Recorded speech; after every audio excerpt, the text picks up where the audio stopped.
Hizi ni ripoti za Asam Online TV ambazo zinakujia moja kwa moja kutoka hapa Baraza la Sanaa Mwanakorekwe, ambapo leo ma-DJ wote wameitwa katika ofisi hizi ili waweze kuelezwa juu ya suala la maadili katika upigaji wa muziki, lakini pia kuzingatia utamaduni wa Mzanzibari katika kipindi hiki cha kampeni. Mimi ni Angel Koni, wa kamera ni Jabir Ridwan. Vijora hatuvitaki na wewe ndio unavipigia sasa. Umefika mahala kuna eneo na DJ ndo akaja na matungi ya maji. Anapiga ukishakolea ndo anawamwagia wale wadada. Yeye huyo. Sasa mtaposema sanaa haina mlinzi, haina mtetezi, tunatupa wakati mgumu. Maana ninapofika mahala wanasema sasa unaitetea sanaa, vikionekana hivi kama nilivyotoa kwa mfano hii karatasi, anayetetewa sie anaharibu, tunaambiwa hii miongozo, maadili na desturi zetu. Lakini nyote ni mashahidi. Kuna DJ hapa Kiembe Samaki juzi, wanafunzi wa shule wanacheza, bado DJ wewe huoni Simba wale watoto mihemko, sio mziki wako, sasa unawamaliza. Kuna DJ mmoja kule Kiboje, ilikuwa harusi ile, wadada wamekaa hivi yani wamejigeuza kabisa, kichwa chini sijui nini juu, DJ yupo yale. Jamani, mtaposema nchi sanaa haikui, sasa ndio ifike mahali mpaka tuanze kukamatana huko, tusumbuane sijui nini. Unajua ile si atupende DJs, ile si atupende, yani kama mlikuwa mfahamu kwamba tunakwenda bwana, zima kamata, chukua laptop, sijui atupendi. Kinachotusukuma ni jamii ambayo imetuzunguka. Sasa mkama mnakimbia, mnaona huku ndio kituo cha polisi, amna, huku ndio nyumbani. Sio unakuja kuchukua laptop lese zile pale. Tunatamani sisi pale ziondoke, zinakera, ukumbi tunautaka huu, lakini sio kitendo kizuri kwamba hii ni ofisi DJ Zora hajaja kuchukua mzigo wake pale. Kama ushasulubiwa, nakuja hapa, tunakaa, tunazungumza, maisha mengine yanaendelea. Unapitishwa kwenye utaratibu kama kulikuwa kuna kosa, ili ukafanye biashara zako. Nichukue nafasi hii niungane na rais wetu Dr. Hussein Ali Mwinyi, rais wa Zanzibar na mwenyekiti wa Baraza la Mapinduzi, kwamba mziki uzingatie taratibu. Wapiga mziki mnasisitizwa kuzingatia taratibu za ufanyaji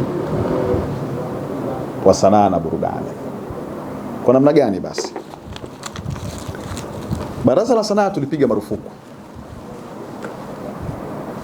ndio uamuzi wa serikali, kwa ambaye anataka kufanya shughuli za sanaa na burudani ni lazima sasa awe na soundproof. Hususan hapa wanaambia wale wawekezaji na hao wanaohitaji huduma hii. Inawezekana wakati mwingine wawekezaji hawa wadogo, local buys. Sasa leo imekuja mshtuko kwamba mziki eti Zanzibar hautakiwi. Haijasemwa hiyo, na sidhani kama inaweza ikasemwa nchi yoyote. Si ndio hapa hii mada yangu ya kwanza simeona sasa hivi tunawatumia. Mziki unatakiwa, lakini tu ni wasihi, hakuna kitu chochote katika nchi yoyote ambacho hakina miongozo na taratibu mbalimbali. Chochote kile kimewekwa, lakini lazima kutakuwa kuna utaratibu. Kinachosemwa hapa ni kwamba mziki ufate taratibu. Na laitani mngejua wingi wa malalamiko ya wananchi. Mfano kikao hichi ningethubutu kwamba nimewaalika musikie malalamiko ya wananchi, mngetuelewa.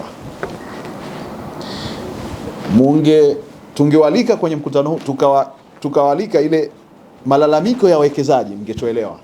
Sisi tumepokea na baadhi ya mabosi zetu tumeanza kuwa tunawashauri kujenga hizi soundproof kwa lengo hasa kuhakikisha burudani zinaendelea na ajira ambazo naweza nikasema ni nyingi. Almost tuna ma-DJ ambao wapo kwenye taasisi zaidi ya 200 zisipotee bure. Kwa hiyo tunaendelea kuwashauri wamiliki wetu, ingawa bado kuna changamoto nyingi kwa sababu si watu wote ambao wanapenda kuingia kwenye muziki wa club kwa maana ya indoor.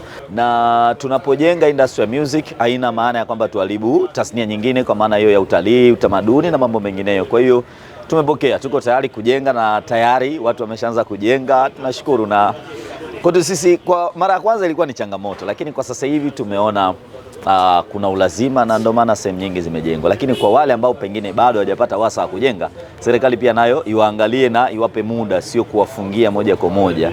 Tuendelee kuwapa muda zaidi, ikiwezekana kuwe kuna mfuko pengine kama baraza litakuwa na uwezo ama wizara, tuwakopeshe hawa wafanyabiashara waweze kujenga na baadaye waweke utaratibu wa kurejesha kwa maslahi ya mapana ya serikali. Tutekeleze agizo lao, lakini pia na sisi tuendelee na majukumu yetu ya kufanya kazi. Sasa ni sio wote ambao wanakosea maadili. Kuna baadhi ya watu ambao wanatukosesha sisi, wengine tunaonekana sote kwamba madiji tunafanya kitu kimoja, na hilo swala linatuuma.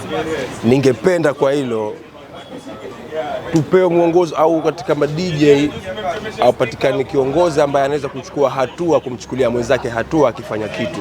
La si hivyo hatuwezi kufanya. Kila siku itakuwa madiji, lakini sio wote. Hilo la kwanza. Jingine, kwa ile changamoto iliyokuja kuhusu masuala ya klabu kutengenezwa soundproof, tumelipokea na hatuna jinsi, kwa sababu sote ndio tupo katika nchi yetu na tunahitaji mambo mema. Lakini kiupande fulani au kiupande mkubwa, kuna wengine hatufanyi kazi kwenye maklabu na tutaumia sana. Na japo tunasisitizwa tuzidi kukata leseni, lakini zile leseni na pia mwisho wa siku hatunaweza kuzifanyia kazi.